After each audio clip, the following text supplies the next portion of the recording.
வணக்கம், நான் உங்கள் டாக்டர் திஷா, டெரபிஸ்ட் அண்ட் சைக்காட்ரிஸ்ட். இன்னைக்கு நம்ம பேச போகிற டாபிக் என்னன்னு கேட்டிங்கன்னா, சர்விக்கல், சாக்ரம் அண்ட் லம்பார் இஷ்யூஸை பற்றி. இந்த இஷ்யூஸ் இருந்துச்சு அப்படின்னு சொன்னால், லம்பாரும் சாக்ரமும் அடி வாங்குது அப்படின்னு சொன்னால், உங்களுக்கு சியாட்டிகா நர்வ்ல இருந்து கால் முட்டி வலி இங்கே ஷாக் அடிக்கிற மாதிரி இந்த பெயின் வரும். அதுக்கப்புறம் கீழே எங்கெல்லாம் பெயின் வர ஆரம்பிக்கும், காலும் உங்களுக்கு இழுத்து பிடிக்கும்.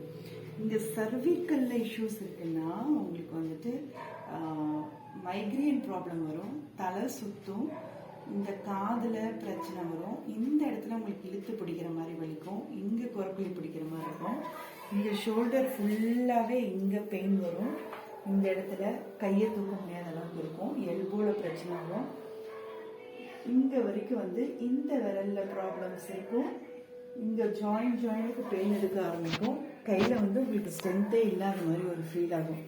இப்படி இருந்துச்சுன்னா உங்களுக்கு இம்யூனிட்டி பவரும் கம்மியா இருக்குன்னு அர்த்தம். யாரும் பேனிக் ஆக வேண்டாம்.